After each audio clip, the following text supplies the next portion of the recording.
আসসালামু আলাইকুম দর্শক। যুক্তরাষ্ট্র এবং কাতারের মধ্যে লাখো কোটি ডলারের চুক্তি সই হয়েছে। দর্শক, এই চুক্তি সই হওয়ার মধ্য দিয়ে মধ্যপ্রাচ্য, মুসলিম বিশ্বের কোনো উন্নতি হবে, কোনো নিরাপত্তা নিশ্চিত হবে? না দর্শক, কোনোটাই হবে না। এখানে কেবলই মার্কিন স্বার্থ রক্ষা হবে। দর্শক, কেন এই কথা বললাম সেই কথাটি একটু বিশ্লেষণ করতে চাই। তার আগে ছোট্ট অনুরোধ, যারা এখনও চ্যানেলটি সাবস্ক্রাইব করেননি তারা সাবস্ক্রাইব করবেন এবং লাইক শেয়ার দিয়ে সঙ্গেই থাকবেন। ডোনাল্ড ট্রাম্প মধ্যপ্রাচ্য সফরে প্রথমে গেছেন সৌদি আরব। সৌদি আরব থেকে তিনি এখন আছেন কাতার।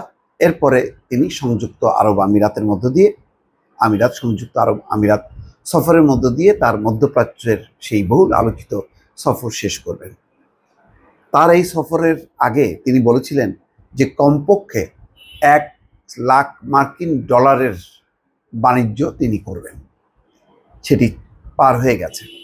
যেমন কাতারের সাথে তিনি যে চুক্তি করেছেন তার আর্থিক মূল্য ধরা হচ্ছে 1,20,000 মার্কিন কোটি ডলার। তারপরে সৌদি আরবে 142 বিলিয়ন মার্কিন ডলারের অস্ত্র চুক্তি করেছে মার্কিন যুক্তরাষ্ট্র।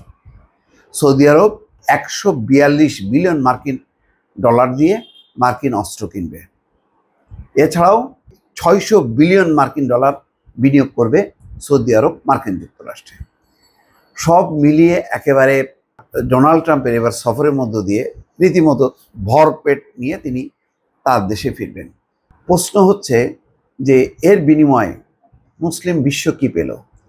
যেখানে প্রতিদিনই গাজায় ফিলিস্তিনিদের রক্ত ঝরছে, সেখানে সৌদি আরবের সঙ্গে ডোনাল্ড ট্রাম্পের ধরম মহরম, কাতারের আমিরদের সাথে ধরম মহরম এবং আমিরাতের শেখ আমিরদের সাথে একই রকম ধরম মহরম চলবে, খানাপিনা চলবে, ভোজ চলবে। মার্কিন যুক্তরাষ্ট্র মধ্যপ্রাচ্য থেকে সম্পদ, তেল, বাণিজ্য নিংড়ে নিয়ে যাবে মার্কিন যুক্তরাষ্ট্রের পেট ভর্তি করার জন্য। দর্শক, খেয়াল করেন কত বড় নির্মম বাস্তবতা। এবং এমন সময় এই সমস্তগুলো চলছে যখন আরব বিশ্বের নেতারা কেউ চাপ দিচ্ছে না যে গাজায় যুদ্ধ বন্ধ করতে বলেন নেতানিয়াহুকে, সেখানে যাতে মুসলমানদের রক্ত না ঝরে সেই নিরাপত্তা তারা নিশ্চিত করছে না। যুদ্ধ বন্ধের ব্যাপারে আমেরিকা ইসরায়েলকে চাপ দেবে তেমন কোনো আওয়াজ, তেমন কোনো আলোচনা নেই, বরং অম্বিতম্বি করছে। সৌদি আরবে দেখলাম যে সেই সিরিয়ার প্রেসিডেন্ট ধর্মীয় নেতাকে বলছে যে ইসরায়েলের সাথে সম্পর্ক ঘনিষ্ঠ করো, তাদের সাথে বাণিজ্যিক লেনদেন শুরু করো। এবং তিনি বলছেন যে তার এই সফরের পর মধ্যপ্রাচ্যের দেশগুলো ইসরায়েলের আরও ঘনিষ্ঠ হবে। অথচ মধ্যপ্রাচ্যের এই ধনী দেশগুলো কেউ ডোনাল্ড ট্রাম্পের উপর চাপ প্রয়োগ করছে না। খুবই দুঃখজনক। সেজন্যই বললাম যে এই সব খবর, লাখো কোটি ডলারের চুক্তি সই হলো সত্য, কিন্তু মুসলিম বিশ্বের স্বার্থ রক্ষা হলো না। মার্কিন প্রেসিডেন্ট ডোনাল্ড ট্রাম্প এবং কাতারের আমির Sheikh Tamim bin Hamad Al Thani বেশ কয়েকটি সমঝোতা চুক্তি স্বাক্ষর করেছে। এসব চুক্তির আওতায় কমপক্ষে 1,20,000 কোটি ডলার মূল্যের অর্থনৈতিক লেনদেন হবে বলে আশা করা হচ্ছে। হোয়াইট হাউস এই তথ্য জানিয়েছে। মধ্যপ্রাচ্য সফরে থাকা ট্রাম্প গতকাল বুধবার সৌদি আরব সফর শেষ করে কাতারে যান। কাতারে পৌঁছানোর পর তাকে আড়ম্বরপূর্ণ সম্বর্ধনা এবং আচার অনুষ্ঠানের মধ্য দিয়ে স্বাগত জানানো হয়। এরপর কাতারের দোহায় থানি এবং ট্রাম্পের মধ্যে বৈঠক হয়। বৈঠক শেষে দুই নেতা ঘোষণা দেন তারা যুগান্তকারী চুক্তিতে পৌঁছেছেন। এর আওতায় দুই দেশের মধ্যে 1,20,000 কোটি ডলারের ব্যবসা হওয়ার আশা করছেন তারা। এছাড়াও প্রায় 3,500 কোটি মূল্যের একটা অত্যাধুনিক বিমান উপহার পাবেন ট্রাম্প, যেটা তিনি ব্যক্তিগতভাবে ব্যবহার করবেন। দুই দেশ একাধিক চুক্তিতে স্বাক্ষর করেছেন, যার মধ্যে রয়েছে বিভিন্ন প্রতিরক্ষা চুক্তি এবং কাতার এয়ারওয়েজ কর্তৃক শতাধিক বোয়িং বিমান কেনার একটি চুক্তি। অর্থাৎ শতাধিক বোয়িং বিমান কিনবে কাতার।